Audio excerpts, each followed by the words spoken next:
Welcome back. आज हम लोग इंपॉर्टेंट डायग्राम्स के बेसिस पे कुछ एक्सप्लेनेशन देने जा रहे हैं न्यूक्लियस के बारे में। डियर स्टूडेंट्स, अगर हम देखें 12th सीबीएसई के पॉइंट ऑफ व्यू से तो बड़ा स्कोरिंग ये चैप्टर्स हैं। डुअल नेचर है, एटम है, न्यूक्लियस है, तीनों ही 4 मार्क्स की वेटेज रखते हैं और इनमें कंटेंट कुछ है नहीं। अगर है भी तो कोई मुश्किल कंटेंट नहीं है, बहुत आसान सा कंटेंट है। एज वेल एज जो लास्ट चैप्टर हम लोगों का है सेमीकंडक्टर एंड डिवाइसेस का 7 मार्क्स का चैप्टर है और उसमें बिल्कुल इतू सा सिलेबस है। तो डियर स्टूडेंट्स, 4 3 12 प्लस 7 19 मार्क्स का कंटेंट तो बिल्कुल ऐसा है जिसे आप बड़े आराम से तैयार कर सकते हैं। और अगर किसी बच्चे ने 5-7 दिन का टाइम भी इस पे लगा दिया तो 7 डेज के अंदर यानी एक वीक के अंदर 19 मार्क्स में से 19 पूरे ही लाए जा सकते हैं। तो मैं तो यही कहूंगा कि इन चैप्टर्स को अब मोर एम्फेसिसली आप लोग एक बार देख लीजिएगा, इसमें कहीं कोई प्रॉब्लम आप लोगों को नहीं होनी चाहिए। शुरुआत करते हैं। देखिए डियर, सबसे पहले यहाँ आइसोटोप्स की बात करते हैं। आइसोटोप्स हैं, आइसोटोन्स हैं, आइसोमर हैं, आइसोबार हैं, सब आप लोग केमिस्ट्री में पढ़ के आते हो। यहाँ मुझे एक डायग्राम अच्छा लगा था तो मैंने एक्सप्लेन करने की कोशिश की। अब जैसे हाइड्रोजन के आइसोटोप्स की बात है तो डियर देखिए, यहाँ पे एक भी न्यूट्रॉन नहीं है, यहाँ एक न्यूट्रॉन है, यहाँ पर 2 न्यूट्रॉन है, बाकी सब चीजें बिल्कुल कॉमन है। यानी एक ऐसा कोई एटम जिसमें, या मैं न्यूक्लियस कह सकता हूं। अब न्यूक्लियस कहने से यह है कि वो आयन भी हो सकता है, एटम भी हो सकता है। तो ऐसा कोई एक एटम या न्यूक्लियस जिसमें नंबर ऑफ न्यूट्रॉन चेंज होता है, बाकी सारी चीजें सेम है, उसे हम लोग आइसोटोप के नाम से जानते हैं। तो हाइड्रोजन के 3 आइसोटोप्स हैं जिसमें एक में एक भी न्यूट्रॉन नहीं है, दूसरे में एक न्यूट्रॉन है और तीसरे में 2 न्यूट्रॉन है। इसी तरह से लिथियम के बारे में बात करें डियर स्टूडेंट्स, लिथियम में अगर आप देखेंगे तो यहां 3 न्यूट्रॉन है, नंबर ऑफ न्यूट्रॉन्स जो है कितने हैं, 3 हैं। और यहां देखेंगे तो 4 नंबर ऑफ न्यूट्रॉन्स हैं। तो dear students, number of neutrons के बेसिस पे हम लोग आइसोटोप्स की बात करते हैं। आइसोटोप्स आई होप सो आपको क्लियर हो गए होंगे। अब आइसोटोप्स को अगर न्यूक्लियर स्टेबिलिटी के कांसेप्ट में हम लोग लेते हैं तो काफी इसका इंपॉर्टेंट रोल होता है, सबको पता है। जैसे जैसे नंबर ऑफ न्यूट्रॉन्स की नंबर बढ़ेगी तो न्यूक्लियस का साइज बढ़ता चला जाएगा, और जैसे जैसे न्यूक्लियस का साइज बढ़ेगा वैसे वैसे इंटर न्यूक्लियर फोर्सेस कम होते जाएंगे, और जैसे जैसे इंटर न्यूक्लियर फोर्सेस कम होते जाएंगे वैसे वैसे ये अनस्टेबल होता चला जाएगा। तो डियर स्टूडेंट्स, एक ही एलिमेंट के डिफरेंट आइसोटोप्स जो होते हैं उनकी स्टेबिलिटी अलग अलग होती है। तो आइसोटोप्स को स्पेशली यहाँ एक्सप्लेन करने के पीछे ये एक कॉज था। डियर स्टूडेंट्स, हम नेचर में मिलने वाले कुछ और एलिमेंट्स के बारे में बात करें, जैसे क्लोरीन की बात करते हैं डियर स्टूडेंट्स, तो यहाँ जो नॉर्मल क्लोरीन होता है उस नॉर्मल क्लोरीन के अंदर हम लोगों को 75% 17 क्लोरीन 35 ये वाला मिलता है, और 25% हम लोगों को ये वाला आइसोटोप मिलता है डियर स्टूडेंट्स। अब अगर इसके एवरेज एटॉमिक मास की बात करें तो हम लोग जैसे मैथमेटिक्स में एवरेज मीन पढ़ के आए हैं बिल्कुल वैसे ही निकालना है। क्या 75% of 35 as here that is 35 और 25 ऑफ 37 एज हियर 37।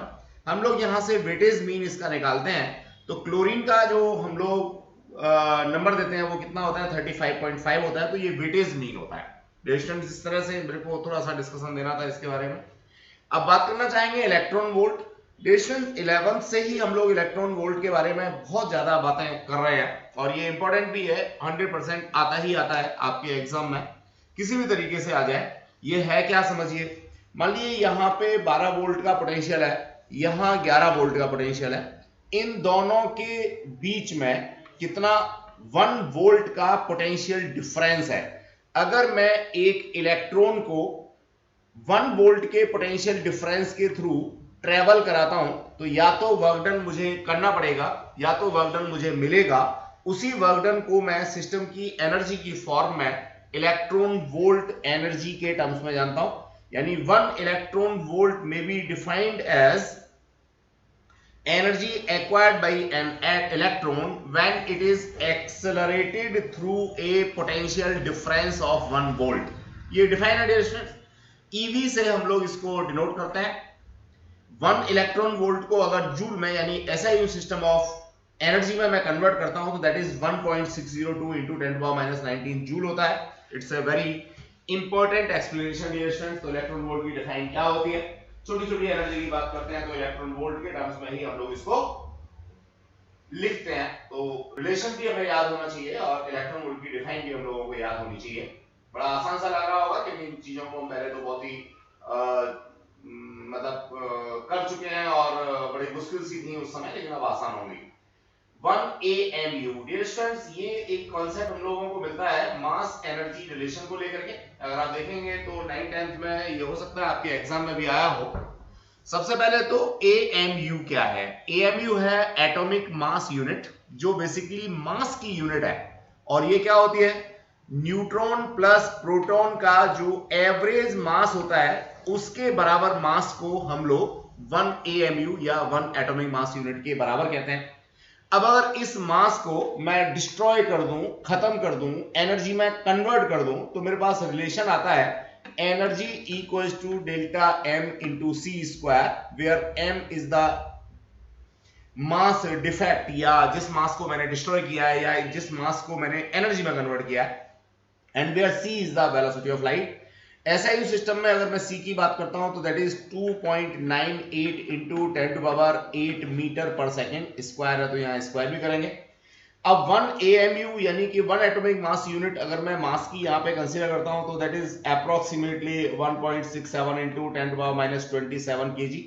तो डिस्टेंस SI सिस्टम में इन दोनों को अगर मैं कंप्यूट करूंगा तो मुझे यहाँ एनर्जी मिलेगी जूल में, because of it is in SI system, it is also in SI system. तो डियर स्टूडेंट्स, जूल में मेरे को यहाँ एनर्जी मिल जाती है। अब उस जूल एनर्जी को मैं इलेक्ट्रॉन वोल्ट में कन्वर्ट करता हूं, as well as million electron volt. Capital M stand for million, तो someone may write here 10⁻6 electron volt. तो डियर स्टूडेंट्स, 1 AMU मास यानी 1 एटॉमिक मास यूनिट को मैं अगर डिस्ट्रॉय करता हूं, एनर्जी में कन्वर्ट करता हूं, तो 931 million electron volt, million stand for 10⁻6 electron volt energy मेरे को मिलती है, रिलीज होती है। ये एक जनरल सा कॉन्सेप्ट है जो मुझे याद रखना चाहिए। Question then after I would like to state here size of nucleus. देखिए, जो न्यूक्लियर रेडियस है वो कहीं ना कहीं जो इसका मास नंबर होता है उसके प्रोपोर्शनल होती है। तो मैं यहां से ऐसे कह सकता हूं R is directly proportional to mass number की पावर 1/3, यानी cube root of mass number. तो ये मेरे को यहां पे मिलता है। अब इसको प्रोपोर्शनलिटी को मैं इक्वल में कन्वर्ट करता हूं तो R0, जिसे इंपेरिकल कांस्टेंट कहता हूं, ये मेरे को डालना होता है। R0 की वैल्यू 1.2 इंटू 10⁻15 मीटर होती है। अब यहां से अगर मैं डेंसिटी की बात करना चाहूं तो that is nuclear mass over nuclear volume. Nuclear का मास जो है इसको मैंने MNU लिखा है, और जो वॉल्यूम है इसको स्फेरिकल मानते हुए मैंने लिखा 4/3 पाई r3। इस तरह से मेरे को मिलता है डियर स्टूडेंट्स न्यूक्लियर डेंसिटी का कॉन्सेप्ट। ध्यान रहे, न्यूक्लियस मेरा छोटा हो, बड़ा हो, हाइड्रोजन का हो, लिथियम का हो, क्लोरीन का हो, व्हाटएवर सो, कोई भी मेरे पास न्यूक्लियस हो, सबकी जो डेंसिटी होती है वो कांस्टेंट होती है, सेम होती है। अगर दो अलग अलग न्यूक्लियस के बीच की डेंसिटी को कंपेयर कराता है तो ऑलवेज दैट इज 1:1। कहने का मतलब जो न्यूक्लियस है उसका कोई भी फर्क न्यूक्लियस की डेंसिटी के ऊपर नहीं होता। और नो डाउट ये डेंसिटी होती भी बहुत ज्यादा है। कितनी होती है? अप्रोक्सीमेटली 10⁻17 किलोग्राम पर मीटर क्यूब। तो डियर स्टूडेंट्स, ये लगभग डेंसिटी होती है।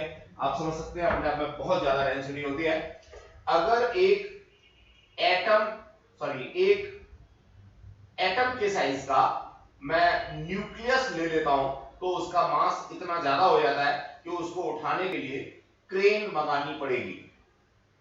चलिए डियर स्टूडेंट्स, अब हम लोग फिजन और फ्यूजन की बात करते हैं। इसमें लिक्विड ड्रॉप मॉडल की बात करते हैं डियर स्टूडेंट। देखिए, फिजन और फ्यूजन क्या है? ये न्यूक्लियर रिएक्शंस हैं, सब लोग जानते हैं। एक बड़ा न्यूक्लियस अगर दो छोटे छोटे या दो से ज्यादा छोटे छोटे न्यूक्लियस में कन्वर्ट होता है तो इसे हम लोग क्या कहते हैं? फिजन कहते हैं। और दो छोटे छोटे न्यूक्लियस मिलकर के एक बड़ा न्यूक्लियस बनाते हैं तो इसे हम लोग फ्यूजन कहते हैं। बिल्कुल बचपन से हम लोग इन चीजों को पढ़ते आ रहे हैं। ये लिक्विड ड्रॉप मॉडल है और इसमें एग्जांपल जो लिया है वो यूरेनियम 235 का लिया है, फिजनेबल है। अगर मैंने U23 न्यूक्लियस के अंदर कोई क्या डाल दिया, न्यूट्रॉन डाल दिया, तो न्यूट्रॉन डालने से क्या होगा, इसका साइज बढ़ेगा। साइज बढ़ेगा तो जो इंटर न्यूक्लियर फोर्सेस हैं या न्यूक्लियस के अंदर जो फोर्सेस हैं वो वीक हो जाएंगे, कमजोर हो जाएंगे। तो ये दो पार्ट में क्या हो जाएगा, डिस्टेंस टूट जाएगा। पहले ये शेप लेगा, फिर इसके बाद ये शेप लेगा, और व्हाटएवर सो ये मेरे पास Ba141 एंड क्रिप्टॉन 92 में कन्वर्ट हो जाएगा और 3 न्यूट्रॉन यहां से और निकलेंगे डियर स्टूडेंट्स। तो इस तरह से लिक्विड ड्रॉप मॉडल की फॉर्म में मैं न्यूक्लियर फिजन को एक्सप्लेन करने की कोशिश करूंगा। आगे बढ़ते हैं डियर स्टूडेंट्स, सॉडी-फेजान्स डिस्प्लेसमेंट लॉ। ये डिस्प्लेसमेंट लॉ क्या है, मान लीजिए मेरे पास ये कोई पहला एलिमेंट है या न्यूक्लियस है, इसमें से अल्फा पार्टिकल निकल जाए तो ये A1 बनेगा, बीटा पार्टिकल निकल जाए तो A2 बनेगा। अब स्टूडेंट्स ये A1, A2, A3, A4 ये सिंबॉलिक रिप्रेजेंटेशन है। अब ये मैंने एक सिंबॉलिक एक्सप्लेनेशन यहाँ पे दिया है कि A में से अल्फा निकला तो A1 बना, A1 में से बीटा निकला तो A2 बना, और अल्फा निकला तो A3 बना, व्हाटएवर सो। अब इसके लिए मैं एक इक्वेशन लेकर के भी आपको बताना चाहूंगा कि सॉडी-फेजान ने जो रिएक्शन दी थी वो किस तरह से दी थी। एक एग्जांपल के थ्रू हम लोग समझने की कोशिश करेंगे इसे। अभी यहाँ पर कोई एग्जांपल नहीं है डियर स्टूडेंट्स, मैं छोड़ सकता हूँ इसे, या अपनी तरफ से एक एग्जांपल लेता हूँ। इस साल पर्टिकुलर इस साल इस क्वेश्चन के आने की जो प्रोबेबिलिटी है कंपैरेटिवली बहुत कम है, वैसे तो बहुत ज्यादा इंपॉर्टेंट होता है ये, लेकिन फिर भी प्रोबेबिलिटी कम है तो इसलिए मैंने यहाँ पे एग्जांपल नहीं दिया। चलिए ले लेते हैं।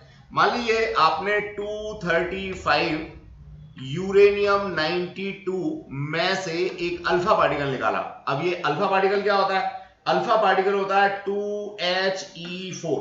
अब इसमें से अगर एक अल्फा पार्टिकल निकलेगा तो ऑब्वियसली 92 माइनस 2 तो ये हो जाएगा, और 235 माइनस का 4 ये हो जाएगा। इस तरह से ये मेरे पास बचेगा कितना, 231, दैट इज 231, और ये बचेगा 90।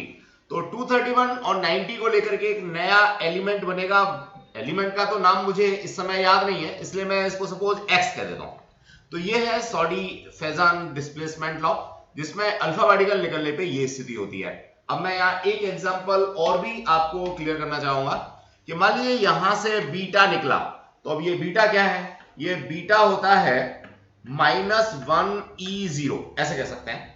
तो डिस्टेंस -1 निकला और -1 इसका मतलब एक प्लस हो गया, तो 90 + 1 ये हो जाएगा, और ये मेरे पास 231 ही रहेगा बिकॉज ऑफ यहाँ पे 0 है, इसमें कुछ भी निकलने के लिए नहीं है। अब ये भी मेरे को 91, 231 नाम इसका याद नहीं है, तो मैं इसको भी यहाँ पे क्या लिख देता हूँ, y लिख देता हूँ। तो ये सॉडी-फेजान इक्वेशन है या डिस्प्लेसमेंट लॉ है। तो इस तरीके से जितना जितना एलिमेंटल यहाँ से चेंजेस होते जाएंगे उन चेंजेस को हम लोग रिप्रेजेंट कर सकते हैं। ये एक हमने यहाँ एग्जाम्पल आपको दे रखा है फिजन का। देखिए यूरेनियम 92, 235 हमने लिया और इसमें एक न्यूट्रॉन ऐड कर दिया।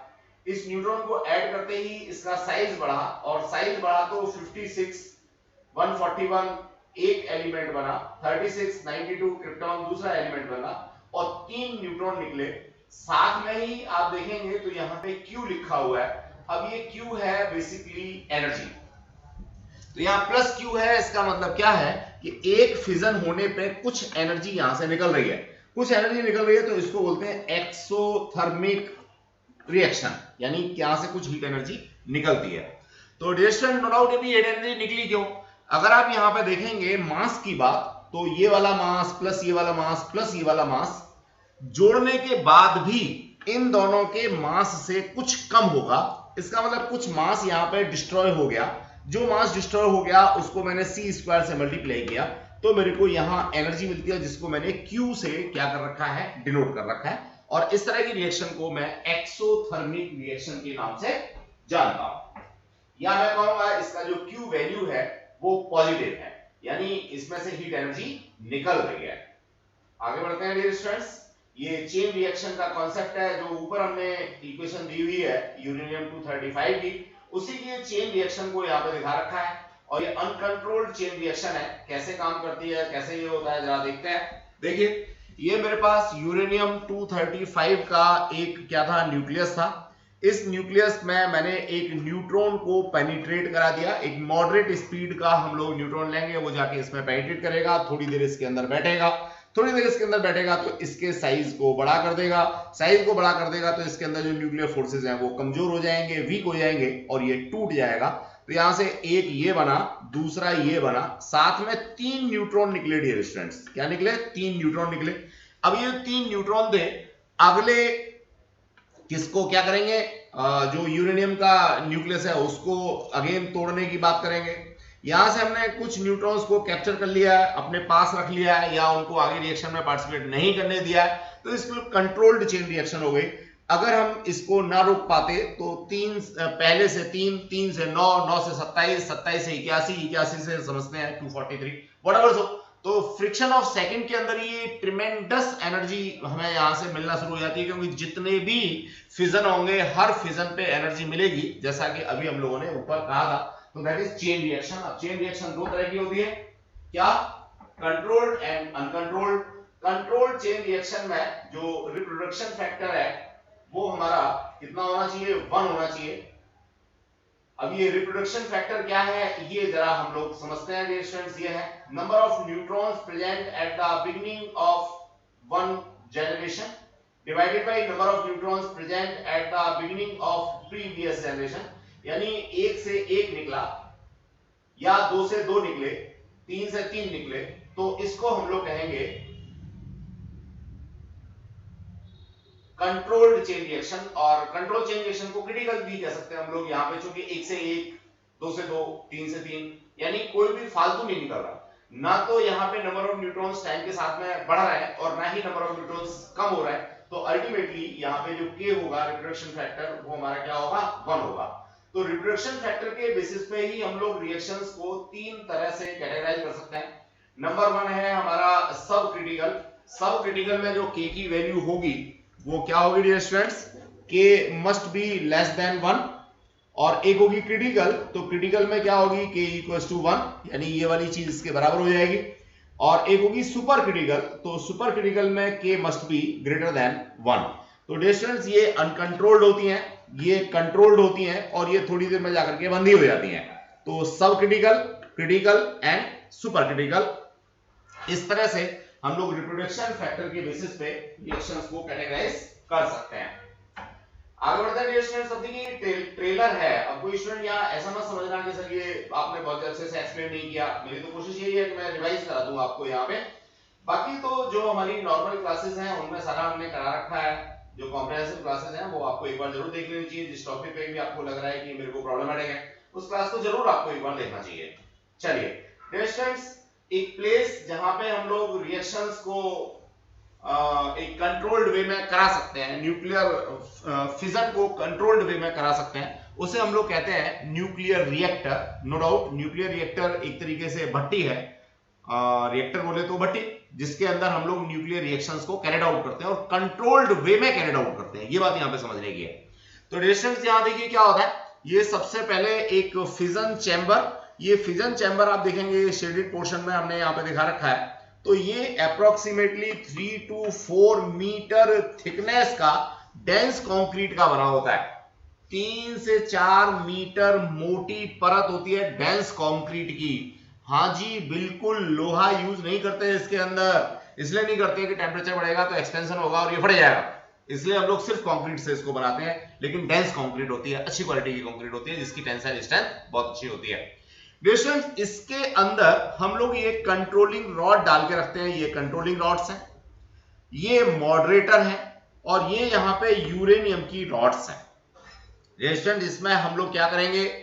न्यूट्रॉन्स डालेंगे। तो न्यूट्रॉन्स को कंट्रोल करने के लिए कंट्रोलिंग रॉड्स हैं, न्यूट्रॉन्स की एनर्जी को कंट्रोल करने के लिए मॉडरेटर है। यहां न्यूक्लियर क्या होगा? फिजन होगा। फिजन होगा तो बहुत सारी एनर्जी निकलेगी।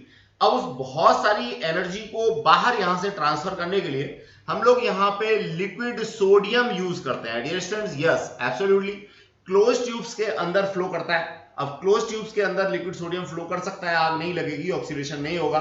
ये पंप के थ्रू हम लोग इसको इसके अंदर घुमाते रहते हैं। अब चूंकि लिक्विड सोडियम की स्पेसिफिक हीट बहुत ज्यादा है, तो आसानी से जो ट्रिमेंडस अमाउंट में यहाँ पे हीट एनर्जी निकल रही थी, बन रही थी, इसको बाहर यहाँ पे लाता रहता है। अब ये हमारे पास होता है क्या, वाटर का चैम्बर। तो सुपर हीटेड स्टीम यहां जनरेट होती है। अब एक तो होती है स्टीम और दूसरी होती है सुपर हीटेड स्टीम। तो ये सुपर हीटेड स्टीम जो होती है, इसका टेम्परेचर बहुत ज्यादा होता है। इस स्टीम को भी लेके हम लोग टरबाइन में नहीं डाल सकते, तो फर्दर इस स्टीम से दोबारा से हम लोग पानी को गर्म करते हैं और वहां से जो स्टीम बनती है, उस स्टीम से टरबाइन हम लोग चलाते हैं। डायरेक्ट पानी इसके अंदर हम लोगों ने ट्यूब के अंदर, क्लोज ट्यूब के अंदर भी फ्लो कराया, तो नो डाउट क्या होगा पता है आपको, इतना ज्यादा टेम्परेचर होता है कि वो जो वाटर है वो डिसोसिएट हो जाएगा, हाइड्रोजन और ऑक्सीजन गैसेस बन जाएंगी। स्टीम की बात मत करो जी, स्टीम तो हमारी यहां बनती है सुपर हीटेड, और इसके बाद दूसरे चैम्बर में हमारा नॉर्मल स्टीम बनता है, जिसकी हेल्प से हम लोग टरबाइन को चलाते हैं। तो आपने देखा होगा जनरली जो न्यूक्लियर रिएक्टर होते हैं वो ऐसी जगह पर बनाए जाते हैं जहां वाटर जो है वो एडिक्वेट होता है, खूब सारा होता है, किसी नदी के किनारे, समुद्र के किनारे या व्हाटएवर ऐसी जगह पर बनाए जाते हैं। चलिए अब स्टूडेंट्स यहाँ आपके पास एक नॉर्मल सा क्वेश्चन छोटा सा बनता है क्या, कि भैया फिजन चैम्बर क्या होता है, यूरेनियम कौन सा आप यूज करते हो, तो वही जो अभी बताया था 92 यूरेनियम 235 वाला। कूलेंट क्या यूज करते हो साहब, लिक्विड सोडियम यूज करते हैं साहब। कंट्रोलिंग रॉड्स का काम क्या होता है, किस मटेरियल की बनी होती है, मॉडरेटर रॉड्स किस मटेरियल की बनी होती हैं, क्या इनका काम होता है, ये सारी बातें वो आपसे यहाँ पे 1 मार्क्स में पूछ लेता है। तो आपको कॉम्प्रिहेंसिव क्लासेस से इसको तैयार कर लेना चाहिए बहुत ही अच्छे से। डायग्राम बनाने के लिए आता है तो मैंने यहाँ पे एक्सप्लेन कर ही दिया है।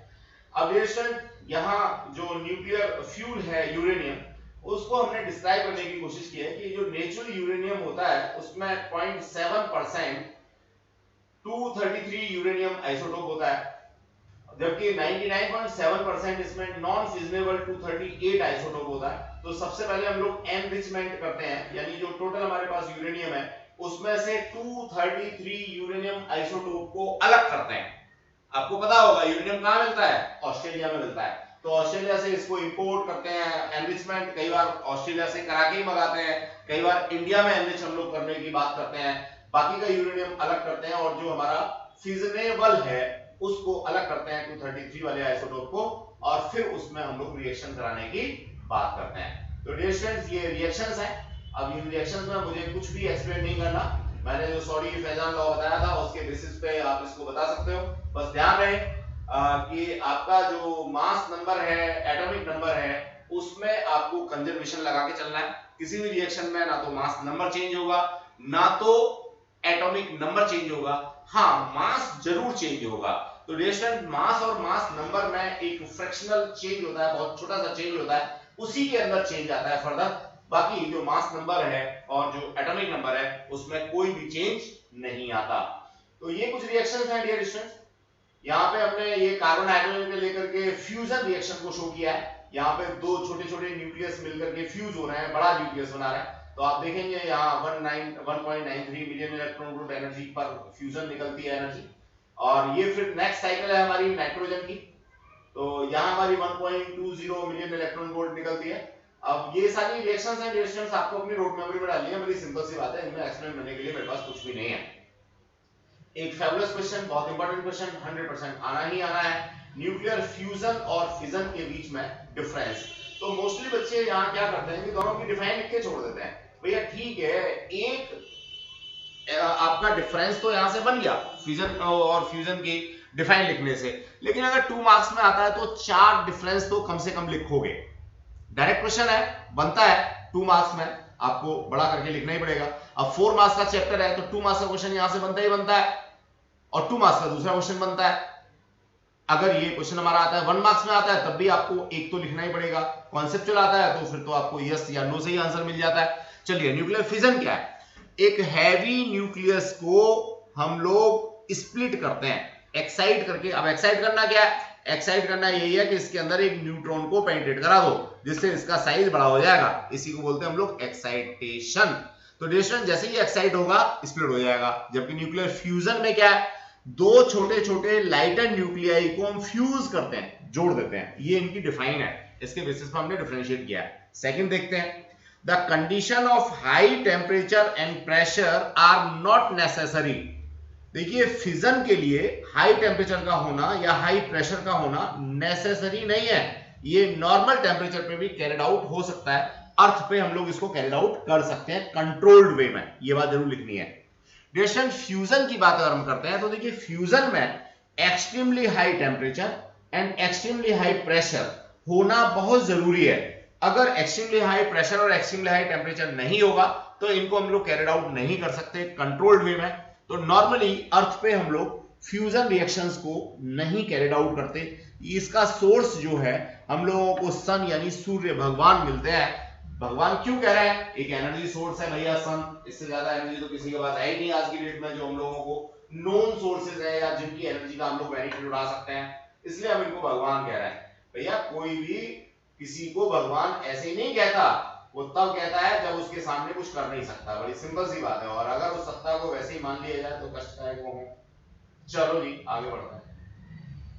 Neutrons are the link particles. अब जब हम फिजन की बात करते हैं तो न्यूट्रॉन लिंक पार्टिकल है। आप सबसे पहले न्यूट्रॉन को ही किसी न्यूक्लियस के अंदर वेंटिलेट कराते हो तभी होता है, जबकि फ्यूजन के केस में प्रोटॉन्स जो है वो लिंक पार्टिकल होते हैं। अब फिजन हमारा क्विक प्रोसेस है, जल्दी से होता है, जबकि जो फ्यूजन है वो सेवरल स्टेप्स में होता है। उसमें सेवरल का मतलब सौयों या हजारों नहीं है, लेकिन काफी सारे स्टेप्स होते हैं। Here the energy available per nucleon is small. Dear students, ये पॉइंट नंबर 5 को जरा ध्यान से देखने वाली बात है। यहाँ बच्चे कई बार गलती करते हैं, इसके ऊपर कॉन्सेप्चुअल क्वेश्चन भी बनता है, यस नो वाला क्वेश्चन भी मिलता है, केस स्टडी भी मिलता है। देखिए पर न्यूक्लियन 0.85 है, ठीक है, और स्मॉल है, किसके कंपैरेटिवली इसके।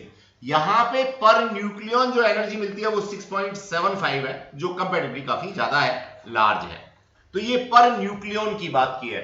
लेकिन अगर हम लोग पर सेकंड या पर यूनिट टाइम या इस तरह से बात करते हैं तो नो डाउट हम लोगों को एनर्जी एडुकेट मिल जाती है, किसमें, फिजन प्रोसेस में।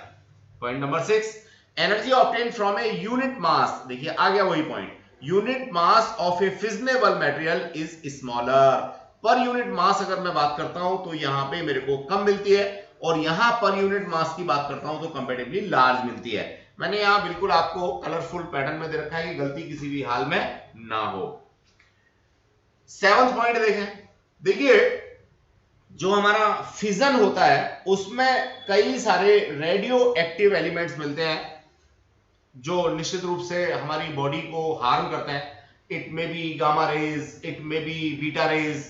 अब ये बीटा रेज और गामा रेज जो है वो दोनों ही हमारी बॉडी को हार्म करते हैं। इवन जो अल्फा पार्टिकल्स निकलते हैं, अल्फा पार्टिकल भी हमारी बॉडी को हार्म करते हैं। लेकिन अल्फा पार्टिकल जो हमारी बॉडी को हार्म करते हैं वो पैथोलॉजिकल हार्म करते हैं, यानी हमारी बॉडी पे खुजली हो जाएगी, या हमारी बॉडी में स्वेलिंग हो जाएगी, या हमारी बॉडी में कुछ रेडिश स्पॉट्स आ जाएंगे।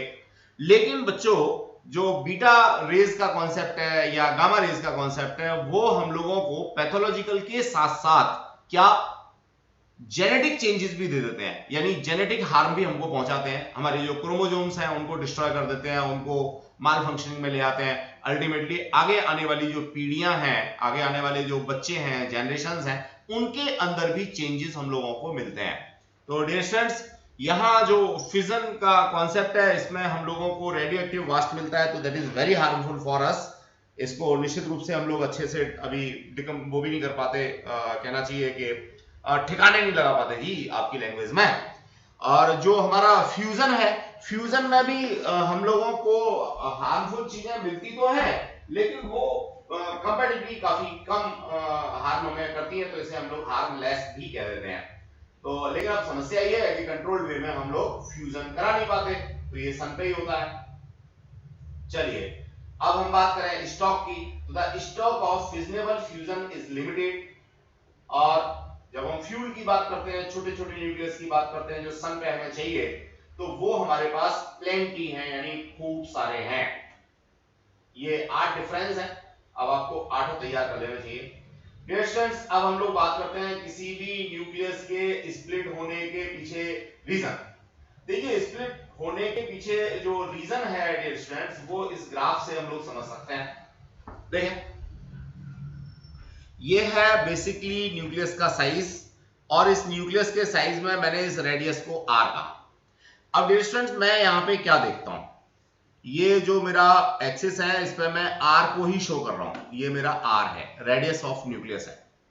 डियर स्टूडेंट्स, यहां मैं क्या देखता हूं, एक पर्टिकुलर वैल्यू ऑफ आर पे, जहां मैं इसको 1 इंटू 10⁻⁻13 सेंटीमीटर कह रहा हूं, या मैं इसे 10⁻⁻15 मीटर कह सकता हूं, या मैं इसे 1 फर्मी कह सकता हूं। क्या कह सकता हूं?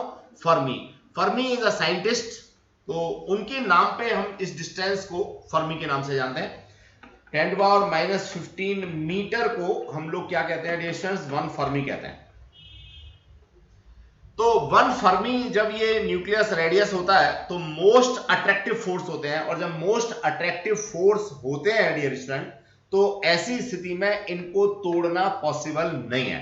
लेकिन अगर मैं इसके अंदर एक एप्रोप्रिएट स्पीड का न्यूट्रॉन पेनिट्रेट करा दूं तो इसका साइज क्या हो जाएगा? बढ़ जाएगा। साइज बढ़ जाएगा तो ये रेडियस जो है मेरे पास पहुंच जाएगी 2 फर्मी, 3 फर्मी, व्हाटएवर सो। ऐसी स्थिति में ये जो अट्रैक्टिव फोर्सेस हैं ये कंपैरेटिवली काफी कम हो जाते हैं, और जब अट्रैक्टिव फोर्सेस कम हो जाते हैं तो इलेक्ट्रोस्टैटिक रिपल्सिव फोर्स थे प्रोटॉन प्रोटॉन के बीच में, ये थोड़े ज्यादा इफेक्टिव हो जाते हैं और ये टूट जाता है, और क्या हो जाता है? फिजन हो जाता है। अब यहीं इसका उल्टा डियर स्टूडेंट्स, अगर देखेंगे 1 फर्मी से कम डिस्टेंस हो जाए, कॉम्पैक्ट हो जाए, आपने वेरी हाई प्रेशर लिया, वेरी हाई टेम्परेचर लिया, 2 छोटे छोटे न्यूक्लियस लिए, इनको फ्यूज करा दिया, मिला दिया, तो ऐसी स्थिति में जो डिस्टेंस है वो मेरा 1 फर्मी से कम हो जाता है। 1 फर्मी से कम हो जाता है तो ये रिपल्सिव हो जाते हैं। रिपल्सिव हो जाते हैं तो निश्चित रूप से यहां पे अगेन मेरे को एनर्जी बहुत ज्यादा फॉर्म में मिल जाती है। डियर स्टूडेंट्स, यहां हमने मास डिफेक्ट के थ्रू एनर्जी की बात बताने की कोशिश की है। फॉर्मूला वही है, E = mc², जो आइंस्टीन ने दिया था, डेल्टा mc² भी कह सकते हैं। ये डेल्टा m की वैल्यू को दिखाने की कोशिश की है, जैसे जेडेडा एटॉमिक नंबर, यानी नंबर ऑफ प्रोटॉन्स कह सकते हैं। नंबर ऑफ प्रोटॉन्स को एक प्रोटॉन के मास से मल्टीप्लाई किया तो टोटल मास ऑफ प्रोटॉन्स आ गया। ये मेरे पास है a - z, यानी नंबर ऑफ न्यूट्रॉन्स मेरे पास निकल के आ गया। क्या निकल के आ गया? नंबर ऑफ न्यूट्रॉन्स निकल के आ गया। नंबर ऑफ न्यूट्रॉन्स को एक न्यूट्रॉन के मास से मैंने मल्टीप्लाई किया तो टोटल मास ऑफ न्यूट्रॉन्स आ गया। ये मेरा हो गया क्या? रिएक्टेंट। और ये है भैया प्रोडक्ट। अब इस प्रोडक्ट में मैंने यहां पे प्रोडक्ट का मास निकाला। इलेक्ट्रॉन का जो मास है इसको कंसीडर करने की जरूरत नहीं होती, क्योंकि इलेक्ट्रॉन्स जो है वो आउटर क्लाउड के अंदर होते हैं, तो रिएक्टेंट साइड में और प्रोडक्ट साइड में दोनों में ही जो इलेक्ट्रॉन्स का मास है वो सेम ही रहता है। अल्टीमेटली इसकी तरफ बहुत ज्यादा ध्यान देने की जरूरत नहीं होती। मल्टीप्लाइड बाई c², इस तरह से आप एनर्जी निकाल सकते हो। अभी मैंने ऊपर बताया था कि 1 AMU यानी 1 एटॉमिक मास यूनिट मास को मैं डिस्ट्रॉय करता हूं तो मेरे को 931 मिलियन इलेक्ट्रॉन वोल्ट एनर्जी मिल जाती है। तो कई बार तो वो 2 मार्क्स में इस रिलेशन को ही आपसे प्रूव करा लेता है कि prove that, show that whenever 1 atomic mass unit is destroyed then 931 million electron volt is released। तो डियर स्टूडेंट्स, ये कॉन्सेप्ट था हमारा। मैं समझता हूं इस साल के सिलेबस में सिर्फ इतनी ही चीजें आपके यहाँ आनी है, इसी में से 4 नंबर का कंटेंट आना है। अब मैंने यहाँ ब्रीफ एक्सप्लेनेशन तो आपको दे दिया, लेकिन डियर स्टूडेंट्स जो कॉम्प्रिहेंसिव एक्सप्लेनेशन है 3-4 क्लास तो कुल ही मिलाकर के हैं इस चैप्टर में, तो वो आप जो हमारी रेगुलर क्लासेस की वीडियोस हैं वहां से जरूर एक बार देखेंगे और चीजों को क्लियर करेंगे, आगे बढ़ेंगे। Thanks a lot, keep safe, be safe. Remaining things next class में।